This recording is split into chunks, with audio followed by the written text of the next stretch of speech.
क्या आप जानते हैं कि आपकी सबसे ज्यादा एनर्जी कहाँ वेस्ट हो रही है? मोबाइल स्क्रॉल करने में नहीं, बल्कि उन हजारों अनचाहे विचारों में, उन बेमतलब की शरीर की हरकतों में जिन पर आपका कोई कंट्रोल नहीं है। लेकिन क्या हो अगर आप अपनी पूरी शारीरिक और मानसिक एनर्जी को एक लेजर लाइट की तरह एक जगह पर फोकस कर दें? तो कैसे? तो चलिए डिकोड करते हैं गीता जी के अध्याय 4 के श्लोक 27 को, जहां भगवान श्री कृष्ण कहते हैं कि सर्वाणी इंद्र कर्माणि प्राण कर्माणि चापरे आत्म संयम योग अग्नो जुहुवती ज्ञान दीपते।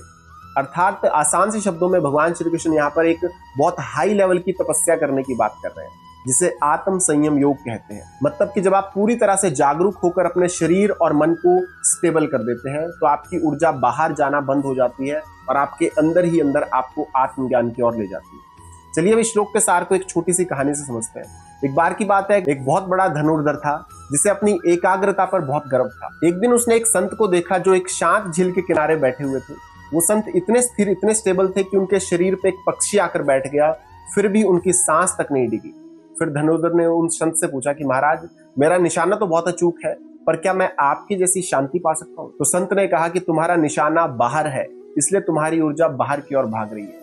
जिस दिन तुम अपनी आंखों की चमक, कानों के सुनने की प्यास और अपनी सांसों की गति को अपने भीतर ढूंढना शुरू कर दोगे, उस दिन तुम खुद लक्ष्य बन जाओगे। तो धनुर्धर समझ गया कि असली बहादुरी बाहर के दुश्मनों को जीतना नहीं, बल्कि अपनी अंदर की इंद्रियों को, अपनी अंदर की चंचलता को कंट्रोल करना है। और इसे ही योग की भाषा में इंद्रियों का प्रत्याहार करना कहते हैं। दोस्तों, आत्म संयम का मतलब खुद को तकलीफ देना नहीं है, बल्कि अपनी ऊर्जा को बचाना और उसे सही दिशा में लगाना है। तो जब भी आप जागरूक होकर जीना शुरू करते हैं तो आपका हर काम अपने आप साधना बन जाता है। तो अगले श्लोक में भगवान श्री कृष्ण 5 ऐसे अलग अलग यज्ञों के बारे में बताएंगे जिन्हें जानकर आप हैरान रह जाएंगे। तो क्या है वो यज्ञ? उसे जानने के लिए अभी हमारे चैनल ज्ञान के स्वास्थ्य को सब्सक्राइब कर लो। और अगर आपको इस वीडियो से कोई सीख मिली हो तो वीडियो को लाइक और शेयर भी जरूर करें, ताकि औरों तक भी ज्ञान पहुंच सके। और कमेंट बॉक्स में जय श्री कृष्ण जरूर लिखें।